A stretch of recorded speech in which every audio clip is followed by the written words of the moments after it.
Տիկին նախարար նախորդ շաբաթ ազգային ժողովի դիմադիր խմբակցությունները լսումներ էին հրավիրել քաղբանտարկյալների թեմայով եւ Եվրոպայի խորհրդի չափանիշները վկայաբերելով ասում էին, որ Հայաստանում շուրջ 80 քաղբանտարկյալ կա։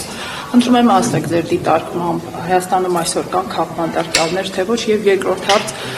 ներման խնդրագրերի թեման զարգացնելով ազգային ժողովի նախկին պատգամավոր Արմեն Աշոտյանը ճեպազրույցում ասաց, որ Սերժ Սարգսյանի օրոք մարդասիրական ակտ է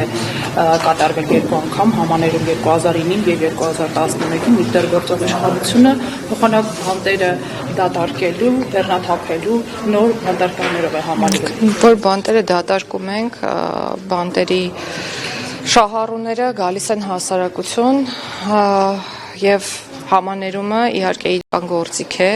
եւ ես չեմ բացառում դրա կիրառումը ապագայում, բայց ամեն դեպքում փոքրինչ անհասցե է, որովհետեւ այն ֆիլտրը, որի միջով պետք է անցնեն անազատության մեջ գտնվող անձինք, բավականին լայն է։ Այսինքն անհատական մոտեցում այդ պարագայում չկա եւ մեծ է վտանգը, որ այդքան մարդ հասարակություն հայտնվելուց հետո ինչպիսի իրավիճակ է, ավելի գուցե խնդրային իրավիճակ է ստեղծվելու հասարակության մեջ եւ այո մարդասիրական ակտ է այն անձանց համար, ովքեր որ գտնվում են քրեակատորական հիմնարկի պատերից ներս եւ մենք պետք է գնահատենք, թե որքանով է մարդասիրական արարք այն մարդկանց նկատմամբ, որոնք գտնվում են քրեակատորական հիմնարկի պատերից դուրս։ Եվ ուրեմն միանշանակ է, որ պետք է գործիքներ լինեն, որ անձինք հավակնեն պատժից դուրս գալու ավելի վաղ, քան իրենց ժամկետն է հիմնական, ու այս ուղղությամբ գործուն քայլեր ենք ձեռնարկում։ Ես կարող եմ ասել, թե ինչ ենք նույնիսկ անում։ Մենք ուսումնասիրել ենք, այո, նախ նշեմ թվական տվյալներ, մինչ այս պահը, եթե չեմ սխալվում, 151 հոգի դատարանների որոշմամբ պատժից պայմանական վաղակետ ազատվել են, եւ այս թիվը աճի միտում ունի, ինչու, որովհետեւ մենք կատարելագործում ենք այն զեկույցները, որոնք տրամադրվում են քրեակատորական եւ պրոբացիայի ծառայության կողմից, ու նաեւ ուսումնասիրել ենք ու եկել ենք եզրահանգման, որ շատ դեպքերում մերժման հիմք հանդիսանում է տուժողի վնասը հատուցած չլինելը անազատության մեջ գտնվող անձի կողմից եւ առաջիկայում առաջարկելու ենք, որպեսզի դա ոչ թե հանդիսանա որպես մերժման հիմք, այլ հանդիսանա պայման, որ անազատության մեջ գտնվելուց հետո, եթե դատարանի որոշմամբ անձը դուրս գա քրեակատորական հիմնարկից, որոշակի ժամկետում պարտականություն կրի աշխատել եւ վճարել համապատասխան գումարը տուժողին։ Իսկ դա չկատարելու դեպքում վերադառնալ քրեակատորական հիմնարկին։ Ինչ վերաբերում է քաղբանտարկյալներին, ներողություն, քաղբանտարկյալ իմ կարծիքով չկան, ես չգիտեմ դուք ինչ չափանիշների մասին եք խոսում, բայց այդ չափանիշներում միանշանակ խոսք չի գնում այն անձանց մասին կամ այն իրավիճակների մասին, երբ անձինք իրոք կատարում են քրեորեն հետապնդելի արարքներ։ Ես միշտ իմ խոսքում նշում եմ, որ շատ հարմար է արդարացնել արարքը, որը պարունակում է քրեական օրենսգրքի որոշակի հոդվածների հատկանիշներ, այն փաստարկներով, որ անձը զբաղվում է քաղաքականությամբ կամ ցանկանում է զբաղվել քաղաքականությամբ եւ ուրեմն կամ հետեւաբար քաղբանտարկյալ է։ Ես այն կարծիքին եմ, որ մեր երկրում քաղբանտարկյալներ ի ուրախություն մեզ չկան, եւ նաեւ սա ասում եմ հենվելով ձեր կողմից վկայակոչած նույն չափանիշների վրա։ Իսկ երբ որ մեր ձևով արտահայտության համար կալանավորում են Ես չեմ ուզում, այնքան է խոսվել, ես չեմ ուզում մեկնաբանել ոչ արտահայտությունը, ոչ դրա հիմքով հարուցված քրեական վարույթը, մենք խափամամիջոց կատարողն ենք, ես ձեզ վստահեցնում եմ, որ բոլորը, ովքեր որ կրում են այս պահին իրենց խափամամիջոցը, լավ են։ Քաղբանտարկյալների հետ կապված, օրինակ, Զարթան Ղուկասյանը մեղադրում է ենթադրյալ կոռուպցիայի մեջ, մեղադրում նույնը նաև Էջմիածնի նախկին քաղաքապետն է բանանում մեղադրում, բայց մենք տեսնում ենք իր նկատմամբ ինչ վերաբերմունք է, Վարդան Ղուկասյանի նկատմամբ ինչ վերաբերմունք է, քաղաքական ինչ են այդ հարցերը ուղղվում օրինակ ինձ Ինչ են քաղաքական թիմից է։ Ես տեսեք, ես ինչու են դրովի դա ախր Ընտրովի արդարադատություն չի իրականացվում մեր երկրում։ Դատարանները անկախ են, յուրաքանչյուր դատարան ինքն է որոշում ինչ խափանման միջոց նշանակել։ Ուղղակի քպականների հետ միշտ այդ խափանման միջոցն այնպեսին է, որ մնում են դրսում։ Իսկ պատմության էջերը, որ թերթենք չենք գտնի, քպականներ, որոնք կալանավորվել են եւ հետո դատապարտվել։ Ինչու հնչեցած արտահայտության Շատերը կան։ քպականների դեպքում կալանավորված չկա։ Ինչ Վատ արտահայտության, դիաբոլիկի, հայրենիքի անկեղծ ես կողմ եմ, որպեսի միատեսակ մոտեցում լինի մեր երկրում եւ կողմ եմ կանխատեսելի արդարադատության չափանիշների սահմանմանը, այս ուղղությամբ ենք որպես նախարարություն քայլեր ձեռնարկում,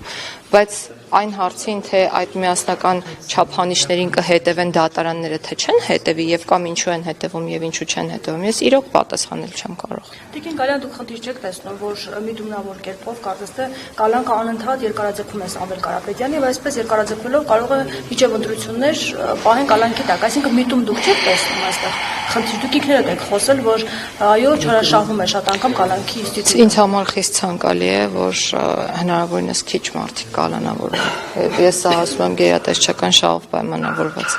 Այո, ցանկալի է, բայց դուք այստեղ խնդիր որպես նախարար չեք տեսնում։ Ես խիստ ցանկալի եմ համարում, որ ավելի քիչ մարդիկ կալանավորվեն։ Գալյան, ԿՊ-ն կանոնագիր կընդունեց էթիկայի, դուք երևի գիտեք, որ երկար ժամանակահատված տարիներ արդեն տարբեր գործիչներ խոսում են այն մասին, թե ինչ բարապաշար ունի իշխանությունը եւ դա օրինակ է ծառայում այսպես հանրությանը, մյուս ընդդիմադիր գործիչներին, տարբեր իրավապաշտպաններ են խոսում, որ այսօր Արման Թաթոյանը ամենավերջին թարդեպք ասում էր, թե ինչ բարապաշար օգտագործում ԿՊ-ն եւ ահա ընտրությունների նախաշեմին ԿՊ-ն որոշեց, որ պետք է կանոնագիր կընդունի, ինչու ընտրությունների նախաշեմին եւ արդյոք ձեր դուրը եկել է իշխանության ներկայացուցիչների, այդ թվում վարչապետի բարապաշարը։ Դուք այդ հարցով ինչ որ չգիտեմ քննարկումներ ունեցել եք ներսում։ Իմ դուրը եկել է, թե չի եկել այլ հարց է, բայց դա վստահաբար դուր չի եկել կոռուպցիայի կանխարգելման հանձնաժողովին։ Այդ մի դեպք, որը որ հստակ դրսևորում է ունեցել, մենք տեսել ենք, որ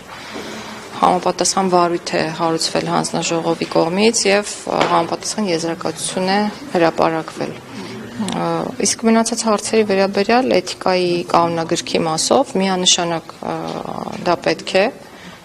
ինչու ոչ։ Ինչու ընտրությունների նախաշեմին։ Ես ենթադրում եմ, որ շատ ավելի վաղ է մշակվել եւ էթիկայի կանոնագիր կամ կարգավորումներ ունենալու հետ կապված աշխատանքը պետք է շատ ավելի վաղ տարվի, ենթադրում եմ շատ ավելի վաղ սկսել են աշխատել կանոնագրքի ստեղծման շուրջ եւ միայն հիմա է պատրաստ եղել։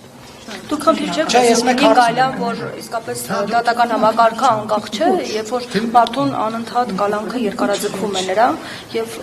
խախտում է իրավունքները ստացի։ Այսինքն դուք չեք տեսնում խնդիր, որ այստեղ դատական ձեր հարցին պատասխանեցի։ Ես որովհետեւ ես այլ բան չեմ կարող պատասխանել։ Ես խնդիր տեսնում եմ, որ շատ է կիրառվում կալանք խափանման միջոցով։ Խնդիր եմ տեսնում։ Բայց քաղաքական նպատակներով, որոնք կիրառում են այստեղ եւս խնդիր եք տեսնում։ Դատարանները քաղաքական նպատակներով են կալանքը կիրառում։ Ես չեմ կարծում, որ դատարանները կարող են ունենալ քաղաքական նպատակներ։ Բայց եթե նման բան լինի, այո, բացառում եմ միանշանակ, իսկ եթե նման բան լինի, եթե որևէ դատավոր պարզվի, որ քաղաքական ինչը անհամատրելի է պաշտոնի հետ նպատակներով է իր գործառույթներն իրականացնում, ես դες վստահեցնում եմ, որ անհետևանք չի մնում։ Ներողություն, Գալյան, դուք մտածել եք Ինչն է օգտագործում քաղաքական իշխանության կողմից ես առաջարկում եմ հարցերն ուղղել դատական իշխանությանը, կրկնում եմ, ես տեսնում եմ խնդիր, որ կալանքները շատ են կիրառվում եւ այսքանը։ Տիկին Գալյան, դուք ինչու նախքպական չեք դառնում, կուսակցական նկատում եմ եւ առաջադրվելու հետ կապված մտածել եք առաջադրվել թե ոչ որպես պատգամավորի թե։ Ես առաջադրվել եմ, ոչ թե մտածել էի թե ոչ, հետեւաբար մտածել եմ նոր եմ առաջադրվել։ Ինչ վերաբերում է կուսակցական դառնալու, չեմ տեղեկացրել, ձեզ կներեք։ Կուսակցական դառնալու հետ կապված չեմ մտածել, կմտածեմ այդ հարցները կպատասխանեմ։ Միլիոն ու կես ունեք, որ վճարեք կգտնեմ։ Չէ, հիպոթեկային վարկի վերադարձով, որի հնարավորություն պետք է։